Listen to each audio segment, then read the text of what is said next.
ختم. پھر آپ میں سے ہر شخص افضل طریقے سے زندگی گزارے. اس کو بھائی بیٹھے ہوئے سمجھتے ہیں. اب دیکھو میں بہت سے لوگوں کو دیکھتا ہوں بھائی تمہارا کیا لائف ہے. بھائی میں اپنا زندگی میں صبح اٹھتا ہوں, جاگنگ کرتا ہوں, پھر کھاتا ہوں, پیتا ہوں, سیونگ کرتا ہوں, اتنے اڑا دیتا ہوں, اتنا سیو کر دیتا ہوں, بڑھاپے کے لیے سیونگ کرتا ہوں. بس یہ افضل زندگی ہے. تو اس میں جو قرآن کے اتنے حکام ہیں, اللہ کہاں گیا بھائی, اس میں والدین کہاں گئے, اس میں پھر وآتِ ذی القربى حقہ, جتنے قریب سے قریب رشتہ دار ان کو حق دو. وہ رشتہ دار کہاں گئے بھائی, وہ تو مارکیٹ سے کیا ہوگا سارے. یہ لائف اسٹائل اسلام کا نہیں. یہ اسلام کا نہیں. اسلام بالکل اس کے اپوزٹ ہے, بالکل اپوزٹ.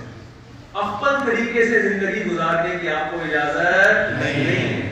آپ جب صبح اٹھیں گے تو اٹھتے ہی سب سے پہلے اللہ کا حکم ہے نماز پڑھنا. پھر والدین کا آپ نے پوچھنا, اگر والدین آپ کے ساتھ رہتے ہیں. ہمارے ایک دوست نے بتاتے تھے میری بچپن سے ذمہ داری تھی صبح اٹھنے کے بعد نماز کے بعد والدین کو چائے کی عادت تھی, تو مجھے بچپن سے میری والدہ نے سکھایا کہ چائے بنا کے مجھے بھی پلانا ہے اور ابا کو بھی پلانا ہے. ماں باپ ایک تو خدمت سکھائی دے رہے ہیں. جب بچہ سمجھدار ہو گیا تو اپنی خدمت کس سے لینی ہے, آپ نے اولاد سے, تاکہ اس کو خدمت کی عادت پڑے. تو کہتے ہیں اب تک پلا رہا ہوں میں, حالانکہ ان کے اپنے بچے ہو گئے, اب تک پلا. وہ حدیث میں آتا ہے نا, رسول اللہ, فصیح حدیث سنا کے میں بیان ختم کرتا ہوں. رسول اللہ صلی اللہ علیہ وسلم